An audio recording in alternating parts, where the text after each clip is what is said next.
Hello, welcome to all of you dear students. Atul Pandey classes for general science.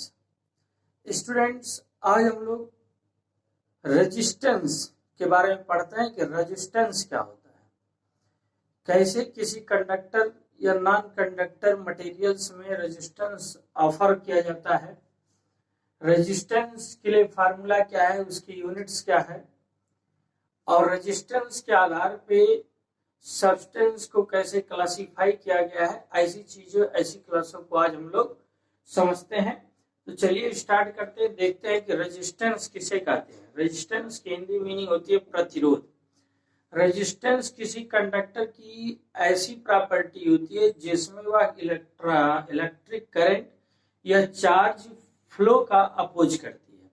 मतलब जब किसी भी कंडक्टिंग या नॉन कंडक्टिव मटेरियल में इलेक्ट्रिक करंट पास कराया जाता है तो वह मटेरियल उस इलेक्ट्रिक करंट या चार्ज फ्लो का अपोज करती है। उसी को कहा गया है क्या, इलेक्ट्रिक रेजिस्टेंस।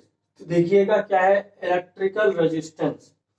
कहा गया it is a property of a conductor. ये क्या होता है, किसी कंडक्टर की प्रॉपर्टी होती है to resist the flow of electric charge through it, to resist the flow of electric charge through it।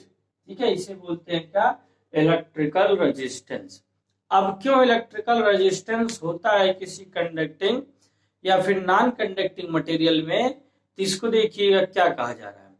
देखिए, कोई भी कंडक्टिंग या नॉन कंडक्टिंग मटेरियल्स है तो उसमें जो इलेक्ट्रॉन का स्ट्रक्चर बताया गया है कि वह एक लैटिस स्ट्रक्चर में इलेक्ट्रॉन होता है। इलेक्ट्रॉन का अरेंजमेंट क्या होता है, लैटिस स्ट्रक्चर। मतलब जैसे कि जाल नेट होती है तो नेट के स्ट्रक्चर में एटम के किसी भी कंडक्टिंग या नॉन कंडक्टिंग मटेरियल्स के एटम्स क्या होते हैं, एडजस्ट में रहते हैं। तो देखिए क्या कहा गया कि when electric current flow through a conductor which has a crystal lattice structure। जब इलेक्ट्रिक करंट को फ्लो करते हैं एक कंडक्टर से जिसका क्रिस्टल लैटिस स्ट्रक्चर होता है तो इट रेसिस्ट और obstruct the path of flowing current. तो क्या करता है, रेसिस्ट करता है, मींस रोकता है या फिर ऑब्स्ट्रक्ट करता है, किसको, the path of flowing current को। रेसिस्ट या obstruct the path of flowing current को रोकता है। कैसे होता है ये, इस तरीके से कुछ क्रिस्टल स्ट्रक्चर, ऐसे एटम के स्ट्रक्चर होते हैं तो ऐसे इनकी क्रिस्टल स्ट्रक्चर बताई जाती है। इस तरीके से एक एक यहाँ पर क्या है, एटम्स प्रेजेंट रहते हैं। एटम्स क्या रहते हैं, प्रेजेंट रहते हैं।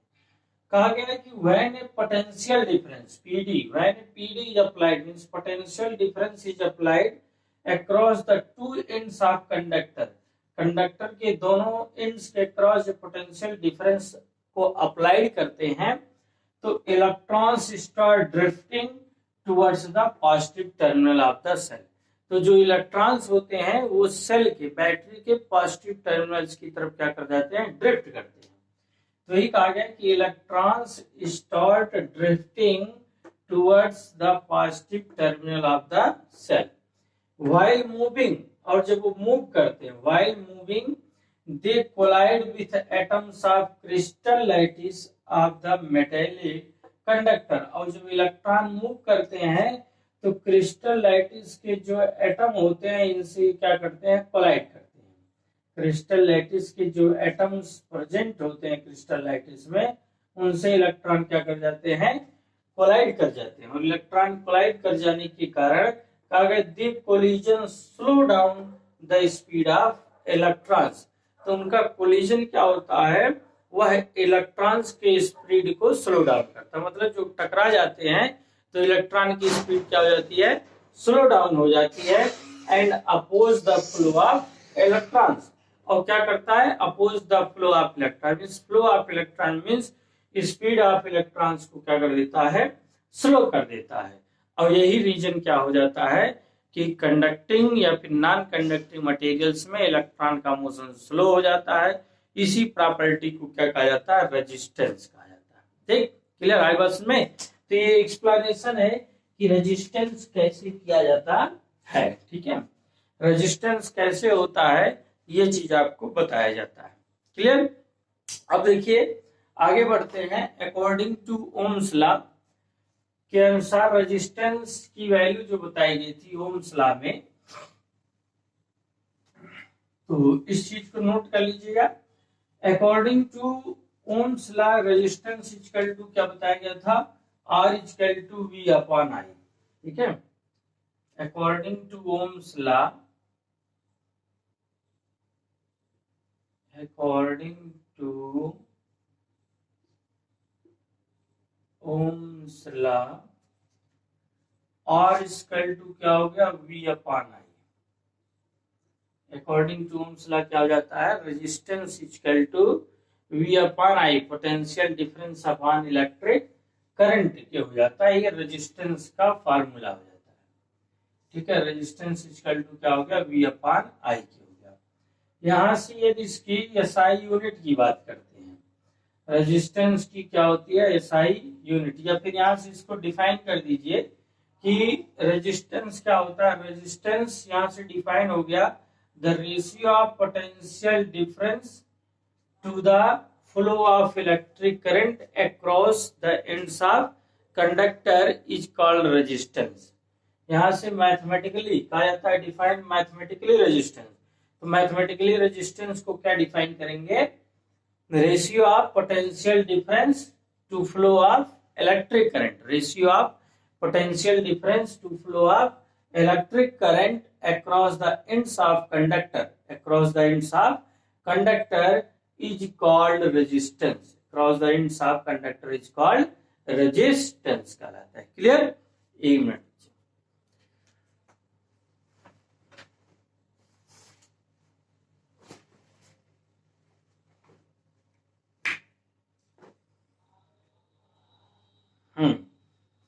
देखिएगा फिर क्या है,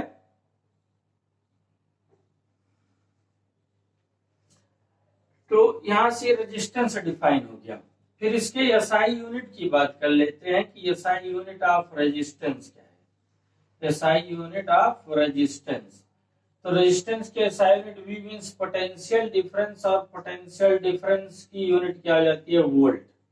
और आई फॉर इलेक्ट्रिक करंट, तो इलेक्ट्रिक करंट का क्या हो गया, एम्पियर। इलेक्ट्रिक करंट की यूनिट क्या हो गई, एम्पियर। तो रेजिस्टेंस की यूनिट क्या हो जाती है, वोल्ट पर एम्पियर। यूनिट ऑफ रेजिस्टेंस क्या होगी, वोल्ट पर एम्पियर हो गया। या फिर इसे डिफाइन कर दिया जाता है ओम, वोल्ट पर एम्पियर को क्या कर दिया जाता है, ओम डिफाइन कर दिया जाता है। ये इसकी क्या हो जाती है, रेजिस्टेंस हो जाती है, रेजिस्टेंस की यूनिट हो गई। क्लियर, तो इस तरह से यहाँ रेजिस्टेंस क्या बताया गया कि property of a conductor to resist the flow of electric current through it. According to Ohm's law resistance R equal to V upon I, SI unit of resistance volt पर एम्पियर, फिर या फिर ओम हो गया। अब डिफाइन कहा जाता है कि डिफाइन 1 ओम, डिफाइन करिए कि 1 ओम क्या है, डिफाइन 1 ओम। तो 1 ओम को क्या डिफाइन किया जाता है कि when 1 ampere current flow through across 1 volt potential difference। ठीक है, when 1 volt, इसका रीजन कहा जाता है कि at constant temperature, at constant temperature, at constant temperature, at constant temperature, if the current, if the current of 1 ampere, if the current of 1 ampere flow through a conductor, if the current of 1 ampere flow through the conductor, flow through the conductor, if the current of 1 ampere flow through the conductor across 1 volt, across 1 volt potential difference to ends of conductor, to ends of conductor, to ends of conductor, then resistance then resistance called 1 ohm, then resistance called 1 ohm। तो resistance क्या कहलाएगा? 1 ओम कहलाएगा। Resistance क्या कहलाएगा बच्चों? 1 ओम कहलाएगा। ठीक, ठीक आ गया कि 1 ओम क्या है? क्या at constant temperature if the current of 1 ampere, constant temperature पे if the current of 1 ampere flow through the conductor across 1 volt, flow through the conductor across 1 volt potential difference to ends of conductor, the resistance called 1 ohm। तो resistance क्या कहलाएगा? 1 ओम कहलाता है। देखिए, जित resistance किसी भी कंडक्टर के लिए जो रेजिस्टेंस की वैल्यू होती है वह हमेशा कांस्टेंट होती है। किसी भी कंडक्टर के लिए रेजिस्टेंस की वैल्यू क्या होती है? ऑलवेज कांस्टेंट होती है। तो ये कहा गया है कि resistance of a conductor is for all current, resistance of a conductor is constant for all currents. ठीक, if temperature remains same, if temperature remains same. ठीक है, तो चलिए आगे क्या होता है, ये यूनिट की बात हो गई। अब इसके आधार पे basis of electrical resistance, basis of electrical resistance के आधार पर, ठीक है, basis of electrical resistance,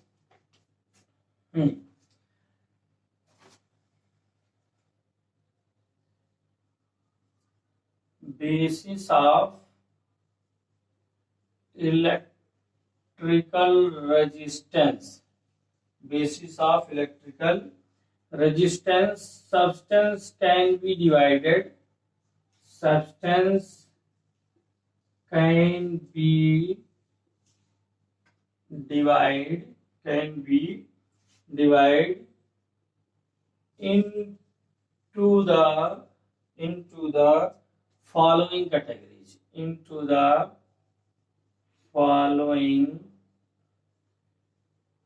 categories, into the following categories। ठीक है, इन कैटेगरीज में मटेरियल्स को डिफाइन किया गया। पहला क्या गया, कहा गया कंडक्टर, क्या कहा गया है? कंडक्टर कहा जा रहा है पहले पॉइंट को। तो कंडक्टर क्या होता है? देखिए, चार चीजों में कैटेगराइज कर दिया गया इनको। एक तो कह दिया गया क्या, कंडक्टर, और दूसरा क्या कह दिया गया, इन रेसिस्टर्स, और तीसरा कहा गया है इन बैड कंडक्टर, और चौथा कहा गया है इंसुलेटर। ठीक है, तो इन चार कैटेगरीज में सब्सटेंस को क्या कर दिया गया बच्चों? डिवाइड कर दिया। देखिए, क्लास समझ में आ रही है आप सबको? लाइक कर दीजिए, शेयर कर दीजिए, चैनल को सब्सक्राइब कर लीजिए। Atul Pandey classes for general science को इसी तरह से आपको क्लास प्रोवाइड होती रहेगी जो आपके लिए हेल्पफुल होगी। तो कंडक्टर्स क्या कहता है कि कंडक्टर्स ऐसे सब्सटेंस होते हैं जिनका रेजिस्टेंस क्या होता है? लो होता है। ठीक है, तो कंडक्टर्स के बारे में क्या किया जाता है? द सब्सटेंस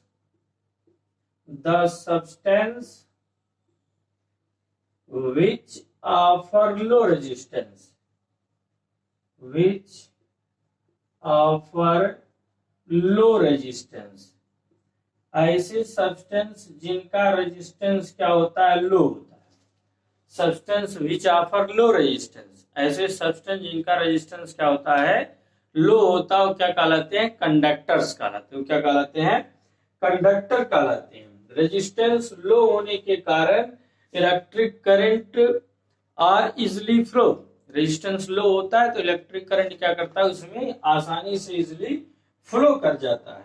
ठीक है, तो जितने भी मेटल्स होते हैं, कंडक्टर के बारे में कहा जाता है कि all metals are good conductor, all metals are good conductor. जितने मेटल्स हैं वो सभी क्या है? गुड कंडक्टर है। All metals are good conductor. और जिसमें कहा जाता है silver, silver is the best conductor. Silver क्या हो जाता है? बेस्ट कंडक्टर हो जाता है, सबसे अच्छा कंडक्टर कहलाता है। कौन? सिल्वर कहलाता है। ठीक, फिर दूसरा कैटेगरी किसके बारे में कहा गया है? रेसिस्टर्स। रेसिस्टर क्या होते हैं? रेसिस्टर क्या होते हैं? तो कहा गया कि substance the substance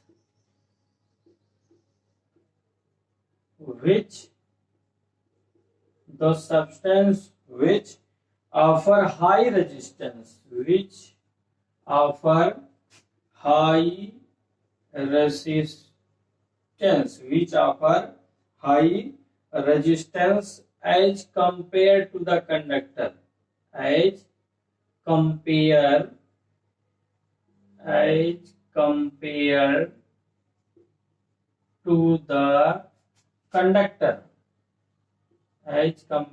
to the conductor, ठीक है। ऐसे रेजिस्टेंस क्या कहा गया, the substance which offer high resistance as compare to the conductor, ऐसे सब्सटेंस जिनका रेजिस्टेंस कंडक्टर की अपेक्षा क्या होता है, हाई होता है, वो सभी क्या होते हैं, रेसिस्टर्स होते हैं, सभी क्या होते हैं, रेसिस्टर्स होते हैं। इसके एग्जाम्पल में कुछ मेटल्स हैं, मेटल की बात कर दी जाती है, जैसे टंगस्टन, मेटल टंगस्टन, ठीक है, कौन सा मेटल है, टंगस्टन मेटल है।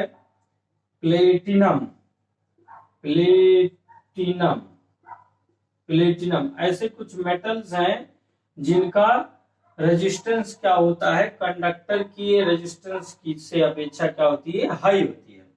तो metal tungsten, platinum and alloy, और इसके अतिरिक्त क्या होते हैं, एलॉय जो है, एलॉय मतलब mixture of metal and non metal, and alloy like nichrome, and alloy like nichrome हो गया, लाइक क्या हो गया, नाइक्रोम हो गया, जर्मन सिल्वर हो गया, नाइक्रोम, जर्मन सिल्वर,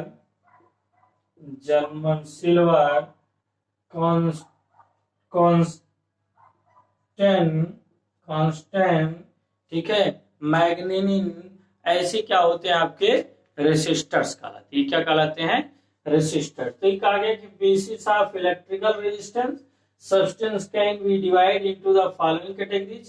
पहला कैटेगरी क्या होगा, कंडक्टर का, तो substance which offer low resistance, resistor substance which offer higher resistance as compare to the conductor, ठीक है। फिर अगली कैटेगरी जिनकी क्या होती है, अगली कैटेगरी है बैड कंडक्टर की। अगली कैटेगरी क्या है, तीसरी कैटेगरी किसकी है, बैड कंडक्टर की। तो बैड कंडक्टर जो होगा, तीसरी category bad conductor,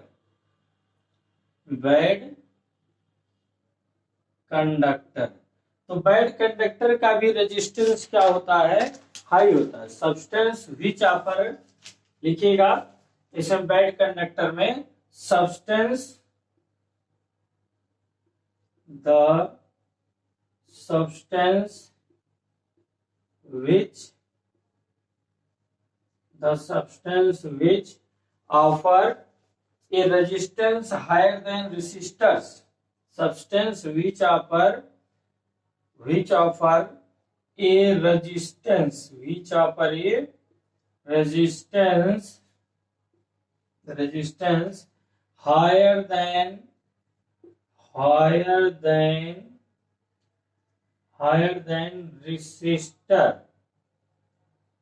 higher than resistors, ठीक है। The substance which offer a resistance higher than resistors, ऐसे सब्सटेंस जिनका रेजिस्टेंस क्या हो, रेसिस्टर से भी अधिक हो, एंड अलाउ नेग्लिजिबल करंट,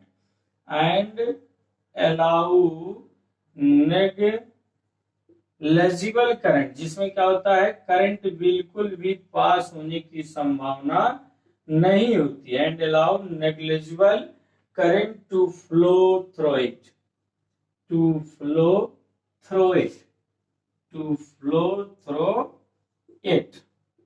और उससे नेग्लिजिबल अमाउंट में करंट पास होने की संभावना होती है, तो क्या कहलाता है, बैड कंडक्टर होता है। जिसमें बैड कंडक्टर के अंतर्गत क्या जाते हैं, सेमी कंडक्टर, इसमें इसका एग्जांपल क्या है, सेमी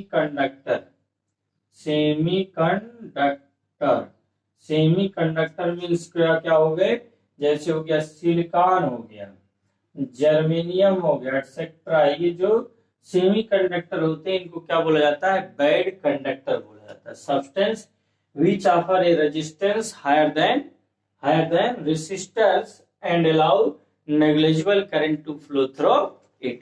ठीक, फिर अगला चौथी कैटेगरीज क्या होती है? इंसुलेटर। चौथी कैटेगरीज क्या हो गई? इंसुलेटर हो गया। तो इंसुलेटर का क्या होगा बाबू? Substance which offer very high resistance, ऐसे सब्सटेंस जिनका रेजिस्टेंस क्या हो? बहुत ही हाई होता है। तो क्या लिखा जाएगा? The substance which offer and infinitely high